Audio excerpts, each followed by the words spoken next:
नमस्ते शेतकरी मित्रांनो, शेतकरी बळीराजा या यूट्यूब चॅनलमध्ये आपलं सहर्ष स्वागत आहे. चॅनल सर्वात प्रथम आपण सबस्क्राईब करून घ्या. आज आपण अत्यंत आगळ्यावेगळ्या शेतकऱ्याच्या बांधावर आलोय. शेवगा हे पीक आहे, त्यानंतर सदाफुली आहे आणि त्यानंतर आपल्याला या ठिकाणी तुळस दिसते. तर बघा शेतकरी मित्रांनो, शेवग्याच्या शेंगाचा पैसे करतात लोक, परंतु हा आयुर्वेदाचा विषय आहे. हे एक असे आगळेवेगळे शेतकरी आहेत की ते पाला विकून यातून विक्रमी लाखोंची उत्पादन त्यांनी या ठिकाणी घेतलेले आहे. तर त्यांना आपण काय प्रश्न विचारूया. नाव सांगा सर्वप्रथम. माझं धनंजय विठ्ठल गोसावी, बरं, ठीक आहे. राहणार टोणूगाव. Mobile number. माझा 86 98 66 16 66. तर शेतकरी म्हणून आपण ज्या वेळेस शेती करायला उतरतो, तुम्ही पूर्वी काय केलेलं आहे की सर्व्हिस केलेली आहे, मी तुम्ही नोकरी केलेली आहे. नोकरी केलेली आहे आणि नोकरी हा व्यवसाय करून आपल्या उतरत्या वयात आपण शेतीकडे वळला. पूर्वी काय अनुभव होता का आपल्याला शेतीचा? नाही. बरं, बघा शेतकरी मित्रांनो, पूर्वी कुठलाही अनुभव नव्हता. तर आता मला एक सांगा, आपण हा शेवगा या ठिकाणी लावलेला आहे आणि आयुर्वेदाचा विषय आहे. जुनं ते सोनं, बरोबर. तर यातून आपण शेतीतून लाखोंची कमाई करतायत सध्या आम्हाला या सर्व बघून गोष्टी दिसतंय. तर मला सांगा, ही कल्पना शेवगा आपल्या शेतात लावावा आणि तोही आयुर्वेदातील पाला विकून त्याचे पैसे करावेत, तर अशा पद्धतीने तुम्हाला ही कल्पना कशी सुचली ते सांगा. मला एक मुळात म्हणजे झाडं लावण्याची खूप आवड आहे. मी या ठिकाणी बांबूची शेती केली होती की पर्यावरणाच्या दृष्टिकोनातून ह्याला उपयोग होईल, जगाला पण उपयोग होईल आणि आपल्यालाही 2 पैसे त्याचे मिळतील. ह्या हिशोबाने मी इथं बांबूची शेती केली पहिल्यांदा. पण बांबूची तर माझ्याकडून ती लागणीचा प्रकार चुकला होता. कटंगती लागल्यामुळे मला खूप त्रास झाला काढायला, पण तो मी काढला. आणि मग परंतु मला झाडच लावायचे होते शेतामध्ये. मला ऊसाबद्दल काही एवढं प्रेम नाही. तर मग मी विद्यापीठ, सावित्रीबाई फुले विद्यापीठ, तिथले आपले बॉटनी विभागाचे प्रमुख, 6 राज्याचे प्रमुख आहेत मोकाट सर म्हणून. तर त्यांच्याकडे मी रोपानं गेल्यानंतर त्यांनी मला अशी कल्पना दिली की तुम्ही तुळस, सदाफुली, शेवगा हे आयुर्वेदिक पिकं लावा आणि आपलं हे जे सरकार आहे सेंट्रल गव्हर्नमेंट मोदी सरकारचं, यांनी आयुष मंत्रालयाला खूप उत्तेजन दिलेलं आहे. आणि हे जे रोग आहेत कायमचे स्वरूपी घालवायचे असतील तर ह्या वनस्पतीचा आपण वापर केला, परंतु वनस्पती मिळत नाहीत. मग सरांना म्हणलं मीच लावतो. मग मला त्यांनी सदाफुलीचे एक 6,000 रुपये आणि तुळशीचे एक 15,000 रुपये 50 पैसे दराने दिले. बरं, ज्या सरांनी तुम्हाला ही कल्पना सुचवली त्यांचं नाव? मोकाट दिगंबर मोकाट म्हणून आहेत. बरं. HOD 6 राज्याचे आहेत. आयुष मंत्रालयामार्फत त्यांचं एक कार्य चालू आहे. बॉटनी विभागाचे प्रमुख आहेत. बरं, ठीक आहे. आता आपण या सर्व गोष्टी करत असताना एखादी कल्पना शेतकऱ्याला सुचते, आपण एखाद्या ठिकाणी जातो, त्यावेळी सर्वात प्रथम आता तुम्हाला हा त्यांनी सल्ला दिला आणि सर्वात प्रथम कुठलीही वनस्पती लावताना त्याचं बियाणं किंवा त्या सर्व गोष्टी सर्वात प्रथम येतात. तर याचं बियाणं तुम्ही कुठल्या जातीचं आहे ते पहिल्यांदा सांगा जरा. आता ही जी जात आहे ना, तर ओडिसी 3ला शेंगा जास्त येतात. परंतु ही वलयपट्टी जात आहे ना, ह्याला शेंगाचं प्रमाण नगण्य, पण पाल्याचं प्रमाण जास्त असतं. ह्याचा पाल्याची थिकनेस आणि रुंदी ही बघा किती रुंद आहे पाला. हा पाला किती रुंद आहे आपल्या पाला तर रुंद दिसतोय आणि जाडी आहे आणि रुंदी आहे. ही खालचा जो आहे ना, हा बघा ह्या लेवलचा पाला सगळा त्याचा तयार होतो. बरं, आता हा पाल्याचा विषय निघाला. एरवी शेतकरी शेवगा म्हणलं की आपल्याला काय करतात की शेवग्याच्या शेंगा हाच विषय येतो, बरोबर. तर हा पाल्यापासून आपल्याला कमाई केली करताय आणि हा आयुर्वेदाचा सर्व विषय आहे. तर आयुर्वेदाचा विषय निघतो तर आयुर्वेदाने बऱ्याच लोकांना काय आहे की आपले हृदयविकाराचे आजार आहेत, कॅन्सर आहेत, इतर वेगवेगळे रोग आहेत. माणसाच्या दैनंदिन जीवनात काय झालंय की धावपळ वाढलेली आहे आणि धावपळीच्या युगात बरेच आजार माणसाला यायला सुरुवात झाली. तर त्याला अनुसरून तुमच्याकडून एक प्रकारची सेवा पण होती आणि कमाई पण होती. तर या गोष्टी ज्यावेळेस तुम्ही करताय, पाला हा विषय निघाला, तर या पाल्यापासून नक्की उत्पादन कसं घेता येतं तेच सांगा. मी एक पहिल्यांदा सांगतो तुम्हाला की मला सुरुवातीला हार्टचा खूप बिमारी जास्त होती. मला स्वतः डॉक्टरने सांगितलं होतं की तुमच्या हार्टचं ऑपरेशनच करावं लागेल. पण आता ऑपरेशन करणं, आहे ती बॉडी डॅमेज करणं, त्यापेक्षा आयुर्वेदिक काय औषध मिळतंय का ह्याचा मी शोधतच होतो. योगायोगाने ह्या शेवग्याचा एवढा हार्टवरती मी स्वतः याचा पाला आज 3 महिने झालं घेतोय. तर माझा जो BP 140 160 राहायचा, तो आज सकाळी हे डॉक्टरच आहेत, हे डॉक्टरनीच माझा BP मोजला. आज 3 महिने मी झालं दररोज त्यांच्याकडे जाऊन चेकिंग करतोय. माझा BP 120 ते 80. का डॉक्टर साहेब आज 100? तुम्ही जरा इकडे मी कंटिन्यू ह्यांच्याकडे चेकिंगला जातो. मग माझं वजन पण कमी झालं. ही पावडर मी 10 ग्रॅम दररोज खातो. बरं, आता हा विषय निघाला 10 ग्रॅम पावडर दररोज खाता हा विषय. आपल्याला शेतकऱ्यांना काय समजून सांगायचं की याचं लागवड आणि तंत्रज्ञान ह्या गोष्टी तर ते सांगू. सांगायच्या. तर आता सुरुवातीला आपण बियाणं आणलं, हो. बियाणं कुठल्या जातीचं आणलं ते परत एकदा सांगा जरा. मी आपले महादेव मोरे म्हणून आहेत करमळ्याचे साड्याचे, बरं. तर त्यांच्याकडून त्यांनी मला बियाणे दिलं आणि ते ही जे माय गुरु, ते माझे गुरु आहेत खरे ह्याच्यातले. ते आहेत ते टेक्निकली म्हणजे तांत्रिकदृष्ट्या ऑफिशियली मोकर सर आहेत. आणि ह्याचे 2 टप्पे आहेत. एक बी देणारा शेतकरी बरं. आणि एक ह्याचं व्यवस्थापन करणारे मेंगाडे, डॉक्टर मेंगाडे सर बरं. म्हणून एक आहेत. बायो जिओटेक कंपनीचे डायरेक्टर आहेत ते. बरं, बरं. त्या आणि याच्यासाठी लागणारी खतं, आयुर्वेदिक वनस्पतीसाठी लागणारी ऑर्गॅनिक खतं अख्ख्या महाराष्ट्रामध्ये, इंडियामध्ये पुरवठा आहे. म्हणजे अर्थात हं. ऑर्गॅनिक खत यायला लागतात. हा Organic. महत्त्वाचा विषय आहे. हां. खताचा विषय आपण थोडं पुढे जाऊन घेऊया. आता आपण सुरुवात फाउंडेशन, आपल्याला शेतकऱ्यांना जर चांगली माहिती द्यायची असेल तर आपल्याला फाउंडेशन पासून जावं लागते. तर बियाणं लागवड तुम्ही कुठल्या महिन्यात केली ही? मी सप्टेंबर महिन्यामध्ये सप्टेंबर 2024. सप्टेंबरमध्ये हा, केली. 2024. हा. लागवड बियाणं लावल्यापासून किती दिवसात उगवलंय साधारण? हे उगवल्याला 10 दिवस लागले सगळा शेवगा उगवायला. बरं, ठीक आहे. याच्यावर उगवल्यानंतर आता हा तोडा तुम्ही किती तोड झाले त्याचे? हे आता दुसरा तोड आहे. ह्या पाल्याचे दुसरी तोडे झाले. हा. तर आता आज किती दिवसाचं झाड आहे? हे आज 40 दिवसाचं आहे. फक्त 40 दिवसाचं हे 40 झाड. दिवसाचं आहे. हा, म्हणजे 10 दिवस उगवायला लागले आणि 30 दिवसात तुम्ही एक तोडा घेतलेला आहे. हा 30 दिवसात. हा, तर बघा शेतकरी मित्रांनो, ही एक कमालच आहे. आता तुम्हाला दुसरा प्रश्न पुढे जाऊन विचारतो. ह्या 30 दिवसात तुम्ही तोडणीला वगैरे ह्याला मजूर किती लागले साधारण?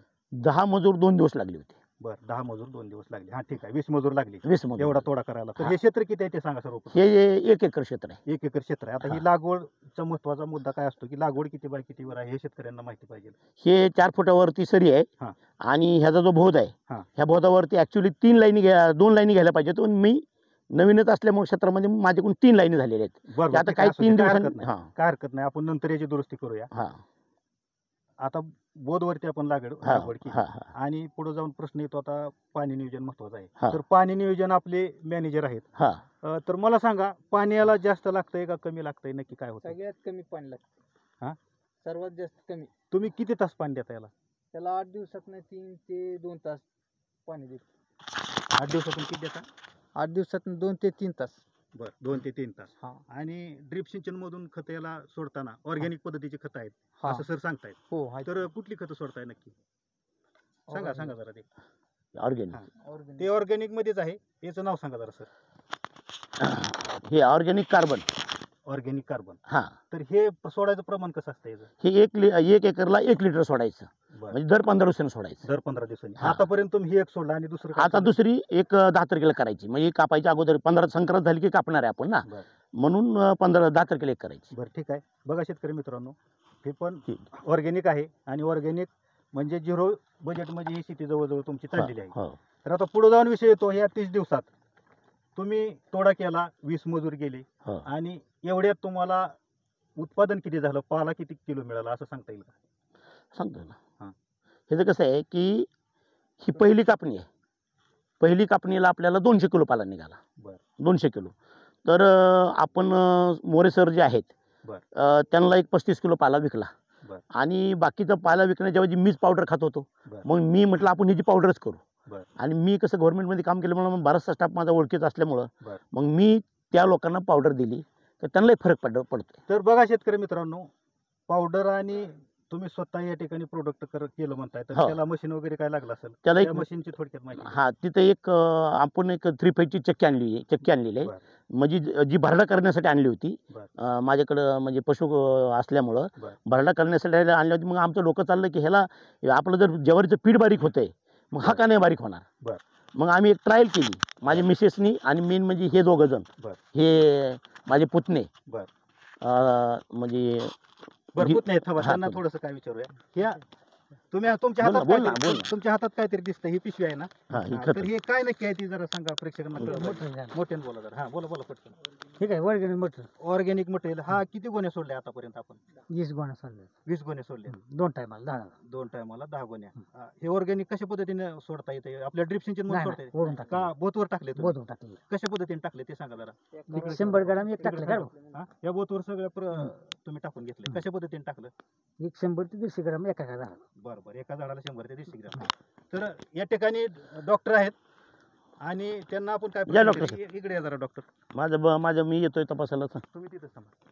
तर सर मला एक सांगा, आपण या ठिकाणी आज आलाय इथं, आम्हाला दिसतंय आता आम्ही हा व्हिडिओ करतोय, सर्व शेतकऱ्यांना किंवा जे काही रुग्ण असतात आपल्या इंडियात वेगवेगळ्या आजाराने लोक त्रस्त आहेत, तर तुम्ही डॉक्टर आहे, तर तुम्ही नक्की काय कशाला आलाय, काय इथं काय अर्थ? ऍक्च्युली आज हे घाडगे आपल्या आवाज. हॅलो, ऍक्च्युली आज घाडगे हे आपल्या क्लिनिकला व्हिजिट द्यायला आले होते. तिथे त्यांचा बीपी दरवेळेस आपण चेक करतो 180 120 असा राहायचा. बर. मग त्यांना एक गोळी पण चालू केली होती बीपीची. बर. पण नंतर ती गोळी जरा कमी कमी करत आणली, बीपी कमी होतोय. मग ते आज म्हणले की माझा बीपी व्यायाम वगैरे न करता मी शेवग्याची पावडर पण घ्यायला चालू केली आणि ती माझ्या शेतातूनच मी घेतोय. मग मी ते नेमकं कशा प्रकारे केलं जातंय प्लांटेशन ते बघण्यासाठी आज इथं आलो होतो. बरोबर. हे जे आता सांगताय त्याच्यावरती आयुर्वेद हा पूर्वीचा जे डॉक्टर होते हो आयुर्वेदात, तर आयुर्वेदाचा विषय खूप महत्वाचा होता. त्यावेळी युद्धात वगैरे जखमा झालेल्या किंवा काय रुग्ण आजारी असतील तर त्यांना हे आयुर्वेदानेच नीट केलं जायचं. आणि आता हे आधुनिक दवाखाने निघालेत, अगदी वेगवेगळ्या प्रकारचे अँटीबायोटिक निघालेत, ते आणि आयुर्वेद हा थोडं समजावून सांगा आम्हाला जरा. आयुर्वेदाचं कसं आहे, आयुर्वेद हा मुळापासून आजार नीट करतो आणि जे ॲलोपॅथीचे औषध आहेत ती फक्त तेवढ्या पुरतंच त्या आजाराला कमी करतात. जसं की शरीरात एखादी पेन जर होत असेल तर त्यासाठी आयुर्वेदमध्ये अशा काही वनस्पती आहेत की ज्या पेन ह्या कायमच्या थांबवू शकतात. पण काही जे औषध आहेत ॲलोपॅथीत ते फक्त तेवढ्याच पुरतंच ते पेन थांबवू शकतात. ठीक आहे. तर डॉक्टर या ठिकाणी आलते, त्यांची आपण या ठिकाणी थोडक्यात मनोगत घेतलं. तर आता नंतर तुमच्याकडे येतो.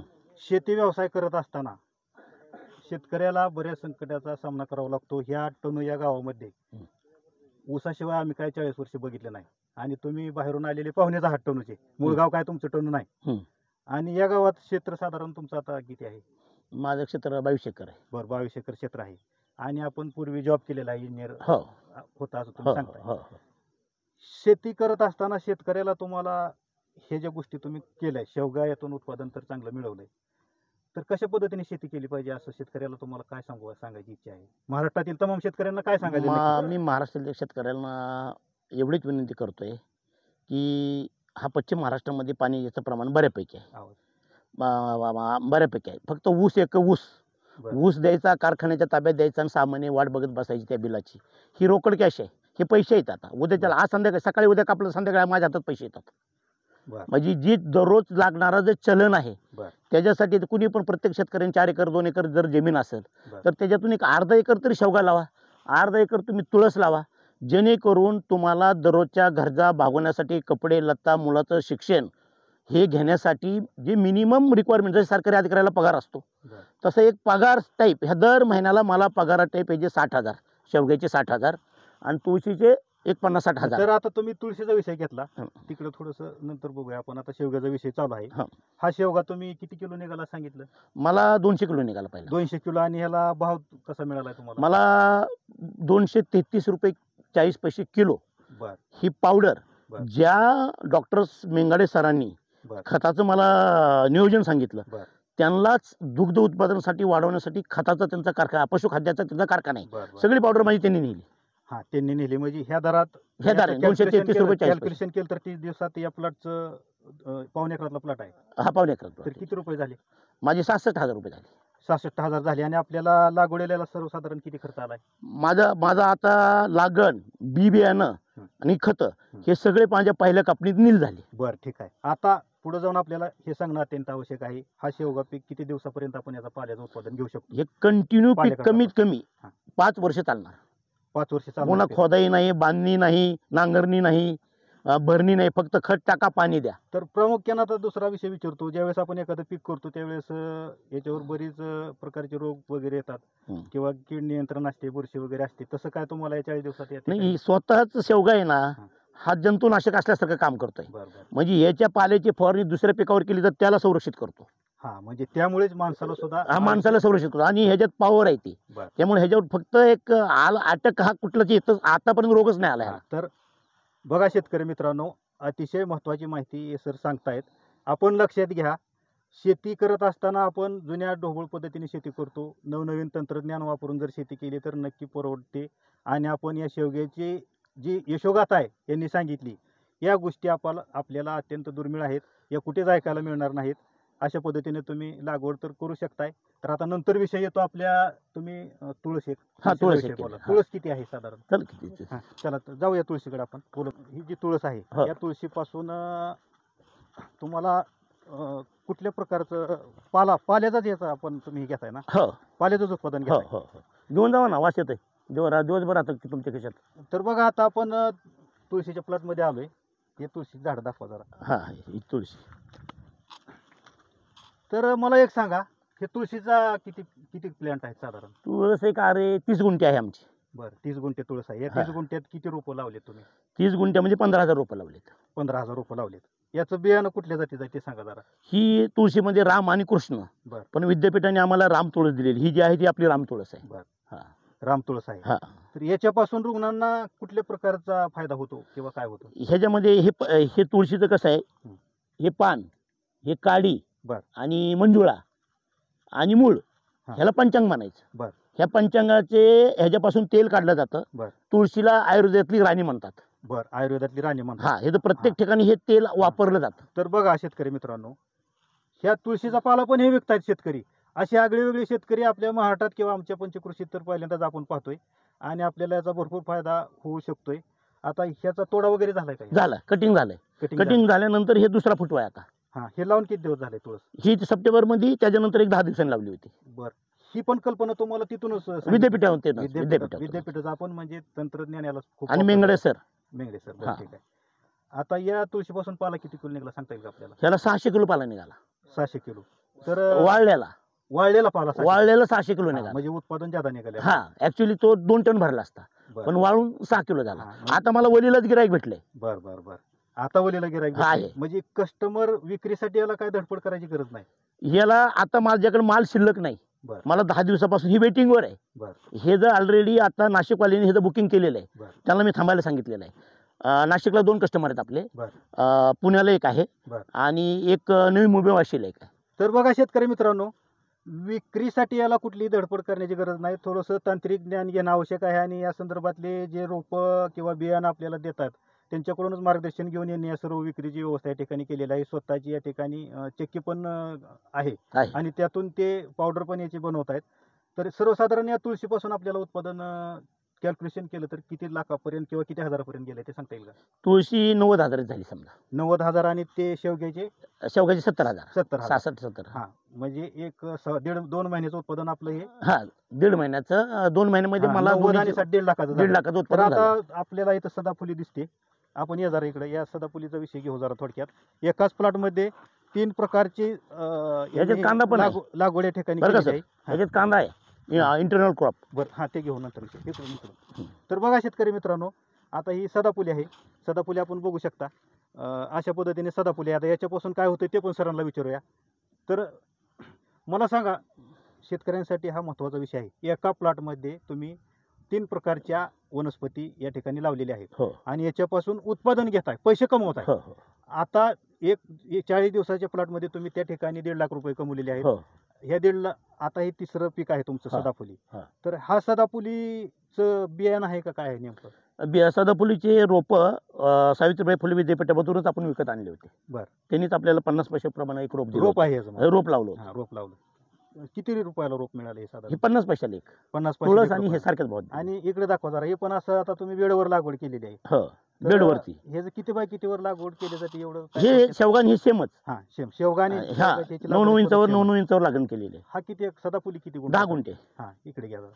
सदाफुली 10 गुंठ्याचा प्लॉट आहे. किती रोपं बसली साधारण? ह्याचे 6,000 रुपये बसलेले. 6,000 रुपये बसली. तर ह्या 6,000 रुपयापासून याचं काय विकले जाते? हे पण पंचांग आहे. पान, फूल, मूळ, काडी. हे पण पंचांग. चांस कुठलंच वाया जात नाही. ह्याचं पार्ट कुठलाच वाया जात नाही. शेवटी ज्यावेळेस आपण हे पीक फेकून देणार आहे त्यावेळेस त्यामुळे आपण परत कंपनीला देणार. तर बघा शेतकरी मित्रांनो, पाल्यापासून पैसे करणारे हे शेतकरी आहेत. तंत्रज्ञान वापरून शेती करणारे हे शेतकरी आहेत. याच्यापासून पाला सर्वसाधारण आता किती मिळाला 40 दिवसात? आता ह्याचं कसं आहे की ह्याला वाळायला खूप वेळ लागतो. म्हणजे 10 दिवस झालं ह्याला कसं हे सगळे पिकं आहेत नाही सावलीत वाढवायचे. नफा साधारण किंवा उत्पादन किती निघाले एक हे जे उत्पादन अजून आम्ही विकलेली नाही, बरं. परंतु एक 40,000 माल माझ्याकडे सध्या तयार आहे. हा, म्हणजे अर्थात 2 लाखाचं उत्पादन तुम्ही 40 दिवसात या ठिकाणी तयार केलेलं आहे. 40 दिवसात 10 दिवस आपलं उगवणीलाच गेलेले आहेत. 10 दिवस. आणि सगळ्यात महत्वाचा प्लस पॉईंट हा आहे की 2 लाखात सर्वसाधारण आता आपण फिरून पूर्वीच्या ठिकाणी येऊ. 2 लाखात तुम्हाला खर्च आतापर्यंत किती आला ते प्रामुख्याने सांगा. 1 लाख तिन्ही पिकं मिळून. हा. हे जर बी बियाणं, शेत तयार करणं, नांगरणं, फणणं, रोटावेटर मारणं, पुन्हा सरी घालणं आणि बीज आणणं, बायाकडून लावून घेणं आणि ऑर्गॅनिक खत ह्या दोघांनी आणि लेडीजकडून टाकून घेणं बायाकडून, ह्याला सगळा खर्च माझा 1,20,000 रुपये आला. अवघ्या बघा शेतकरी मित्रांनो, अवघ्या 40 दिवसात 60,000 खर्च आलाय. 1,20,000 तिन्ही पिकं मिळून. तिन्ही पिकाचा मिळून 1,20,000 खर्च आलाय आणि ह्यांना उत्पादन 2 लाखाचं मिळालंय. हे सर्व क्षेत्र पाहता तर आपण तो पाऊण एकर आहे आणि हा अर्धा एकर आहे. हा पाऊण एकरच. पाऊण आणि पाऊण दीड आणि हे 10 गुंठे. 10 गुंठे म्हणजे बाकीचं लसूण बिसून आहे. 1.25 एकरात 2 लाखाचं उत्पादन घेतलंय 40 दिवसात. हो हो हो. आणि खर्च 1,20,000 आहे. आणि आणि पुढे ही सदाफुली किती दिवस चालणार आहे? ही कायमची 5 वर्ष कायमची चालणार आहे. ही 5 वर्ष. तुळस 5 वर्ष चालणार. आणि शेवगा 5 वर्ष. शेवगाकडे दाखवा. मला पण आता लागण्याचा खर्च नाही, ब्याचा खर्च नाही, आता गवत कमी, खुरपण कमी. अर्थात तुम्ही आता 2 लाख रुपये एका महिन्यात कमवलेले आहेत. हो. 10 दिवस आता इथून पुढे कंटिन्यू. आणि 5 वर्ष तुम्ही महिन्याला साधारण 2 लाख कमवणार. मी म्हणतो 2 लाख सोडून द्या. मला 1.5 लाख पगार होता ना, 1.5 लाख मला मिळावेत ह्या हिशोबाने हे प्लॅनिंग मी केलं. तर बघा शेतकरी मित्रांनो, कुठल्याही प्रकारची फळं किंवा कुठली इतर बाग न करता फक्त झाडपाला केला, आयुर्वेदाचं महत्त्व जाणून घेतलं आणि आज जगाला किंवा देशाला आपल्या काय लागतं किंवा महाराष्ट्राला काय लागतं त्याला अनुभव घेऊन यांनी काय केलंय की पाल्यापासून पैसा हे एक वेगळं तंत्रज्ञान वापरलंय. तर आता नंतर तुमच्याकडे येतो. तुम्ही आपलं यांचे मॅनेजर आहात आणि यांचं आयुष्य तर सर्व सर्व्हिसमध्ये गेलंय. तर मला एक सांगा, मॅनेजर म्हणून तुम्ही या गोष्टी सर्व करता, तर देखरेख करत असताना तुम्हाला काय याचा अडथळा जाणवतो का? काही नाही. काय शारीरिक कष्ट याला किती आहे, मेहनत किती आहे? मेहनतले कमी आहे. कमी मेहनत आहे म्हणजे नक्की कसं आहे? जास्त दुसऱ्या पिकासारखं जास्त म्हणजे ऊसासारखं लय आपदावं लागत नाही लागत. कारण तोड ऊस दाबकांडी, तोड ऊस दाबकांडी असं काय नाही ना. नाही. एकदा लावलं की आता 5 वर्ष फ्रीली झालं, रिलॅक्स झाला. एक 8 दिवसात हे आपदावं लागतंय थोडस, एखाद दिवस. आता मॅनेजमेंट साठी दुसरे मित्र आहेत या ठिकाणी, तर तुमचं नाव सांगा. दयानंद शाजीगिरी. बर. आता तुम्ही या प्लॉटचं नियोजन 2 जण मिळून सर्वजण करताय. त्या खताच्या पिशव्या तुम्ही या ठिकाणी टाकल्या म्हणून व्यवस्थितरित्या अगदी सांगितलं. तर या प्लॉटचं मॅनेजमेंट करताना तुम्हाला काय थकवा वगैरे त्रास जाणवतो? शारीरिक कष्ट ज्यादा आहे असं वाटतं का? म्हणजे या त्रास अगदी कमी आहे. फक्त खुरपण वगैरे करायचं, साफसफाई करायची आणि संपला विषय. खुरपण हे करायला बाय आहे ना. बरं, ठीक आहे. ओके चालेल. तर सरांकडे परत नंतर जाऊया आपण. आता सर्वात शेवटी तुम्हाला जाऊन सर एक असा प्रश्न विचारतो. इकडे या तुम्ही जरा. विक्रीचा विषय नाही, कुठल्याही प्रकारचं टेन्शन नाही, आपल्या शेतात आलं तर आपल्याला समाधान वाटतंय. एक आत्मिक समाधान या विषयावर तुम्ही 2 मिनिटं तुमचं मनोगत आम्हाला पाहिजे. कसं असतं, आयुष्याचे 3 टप्पे: बालपण, तरुणपण, म्हातारपण. माझे 2 टप्पे तर संपलेले आहेत. बरं. आता माझं म्हातारपण रिटायर झालं म्हणजे मी म्हातार झालो. बरं. तर आता माझं पुढचं लाईफ माझं सुखात, समाधानात, शांतत आणि बाकीच्या लोकांना काहीतरी मदत माझ्याकडून झाली पाहिजे. बरं. आज महिन्याला 30-40 बायाला पगार ह्याच्यातून कमवतो, बायांना देतो, त्यांना रोजगार मिळतो. बाया पण खुश वेळेवर येणार, काम करणार आणि हे दोघंजण व्यवस्था बघतायत. आणि मी एक चक्कर सकाळी जरी मारली तरी मला फ्रेश वाटतं. माझं नॅचरली BP आणि माझं वजन पण कमी झालं 6 किलो. बरं. नाही, तब्येतीवरून दिसते. आता आपण तुमच्या पाठीमागे गाडीवरती आलो तर मी आताच कॅमेरामॅनला सांगितलं की अशी गाडी मारणारे माणूस किंवा व्यक्ती आपल्या एवढं वय झालंय तर अजून तर कोण गाडी मारू शकत नाही. एवढी फास्ट गाडी मारणं अशक्य आहे या वयात. तरी आता वय किती आहे साधारण? माझं 60 वर्ष. 60 वर्ष आहे. तर तुमच्या या ज्या सगळ्या तुम्ही जी यशोगाथा आहे ती खरोखरच महाराष्ट्रातील शेतकऱ्यांना अतिशय प्रेरणादायी आहे. सर्वात शेवटी जाऊन शेतकऱ्यांसाठी तुम्हाला काय सल्ला द्यायचा आहे? पीक हे नक्की परवडतंय, घ्यावं न घ्यावं, किंवा याचं तंत्रज्ञान कसं असतं काय? माझं एक शेतकऱ्यांना एक विनंती आहे, तुम्ही पेरू लावला, त्याला एक फळ परिपक्व झाल्यानंतर एक पिरियड आहे, ते 15 दिवसाच्या पुढे टिकत नाही, ते त्याचं वेस्टेज. जर भाव नाही आला आणि मार्केटला जर भाव नसला तर तुम्हाला फेकून दिल्याशिवाय पर्याय नाही. ह्याचा पाला राहू दे ना वाळवत नाही. आता भाव ह्या कंपनीला कमी भाव मागितला, दुसऱ्या कंपनीला 2 महिने, ह्याला सडणार नाही, कुजणार नाही, वाटोळं होणार नाही. आयुर्वेद कधी सडणारच नाही. म्हणजे लाईफ टाईम. म्हणजे आता म्हणजे ह्याचं कसं आहे, राहिला गिराईक कमी आहे, थांबा. म्हणजे हा जो वेस्ट वाया जाणारं पीक नाही, ह्याला मर्यादा नाही. हा 2 महिन्यांनी विका, 4 महिन्यांनी विका. मला वाटलं आता मला एकदम पैसे कमवायचे, ह्या कापणीचा मी शिल्लक ठेवला, दुसऱ्या कापणीचा शिल्लक ठेवला, तिसऱ्या कापणीचा शिल्लक ठेवला, मला पैशाची गरज आहे, वन स्टॉकमध्ये मी मार्केटला नेला. म्हणजे एक तर हे नाशवंत नाही, नाही. हा सर्वात महत्वाचा सल्ला तुम्ही शेतकऱ्यांना दिलाय. त्याच्यामुळं तुम्हाला टेन्शनच नाही ना. टेन्शनचा काय विषय नाही. आणि एक तर रोगराई कमी. हे दुसऱ्याला जे रोग आज नीट करणारं पीक आहे, तर स्वतःवर काय रोग. तर बघा शेतकरी मित्रांनो, दुसऱ्याचे रोग नीट करून त्यातूनही आपल्याला पुण्य मिळतंय आणि आपली शेती आपल्याला नीट चांगल्या पद्धतीने फुलवता येते. आपला शेतकरी बळीराजा जो यूट्यूब चॅनल आहे, हा याच उद्देशाने आपण निर्माण केला आहे की वेगवेगळं शेतकऱ्यांना काहीतरी शिकायला मिळावं. तर आपल्या युट्यूब चॅनल शेतकरी बळीराजा याबद्दल तुम्हाला काय थोडक्यात बोलायचं का? आम्ही तुमच्याकडे आलोय आता ही मुलाखत. नाही, योगायोगाने कसं झालं की तुम्ही मला विचारलं, आणि तो पप्पू गोसावी पण माझा पुतण्याचा आहे. तर तो बोलला त्याला कसं आहे की बेसपासून त्याला मी तयार केलं. असे मी जवळजवळ 4-5 शेतकरी आता तयार करतोय. तर आमच्या एरियातले बऱ्याच शेतकऱ्यांना तुम्ही एक आदर्श आम्ही समजतो आणि अशाच लागवडी बऱ्याच हव्यात अशी तुमच्याकडून आम्ही अपेक्षा करतोय. प्रत्येक शेतकऱ्यांनी 4-5 एकर जमिनीपैकी 1 एकर तुम्ही तुळस, हे शेवगा, सदाफुली, म्हणजे आयुर्वेदिक अजून काय असेल, आनंदमूळ असेल किंवा दुसरे काही जे पिकं आहेत, त्याला खरं आयुर्वेदिकला एवढं प्रचंड मार्केट आहे ना, की मला म्हणजे आता एवढे फोन येतात की भावात काय बार्गेनिंग त्यांच्याबरोबर होतं. पण ह्याच्यामध्ये कसं आहे की ह्याच्यामध्ये जे कंटेंट पाहिजेत, हे कटिंग कधी करायचं, हा एक त्याचा अभ्यास. तर आपण काय करूया, नंतर एक विस्तृत कटिंग कधी करतात त्यावेळेस आपल्याला बोलवा. म्हणजे ह्याच्यामध्ये आयुर्वेदिक गुणधर्म कधी वाढतील, ह्याची कटिंग कशा पद्धतीने असते, काय तुम्हाला प्रत्यक्ष कापायची वेळेस तुम्ही यावेळेस आपण समजून देऊया. एक व्हिडिओ नंतर बनवूया. तर सर्वात शेवटी तुम्हाला अत्यंत मोलाची माहिती दिली याबद्दल तुम्हाला अगोदर नमस्कार करतो. नमस्कार. नमस्कार.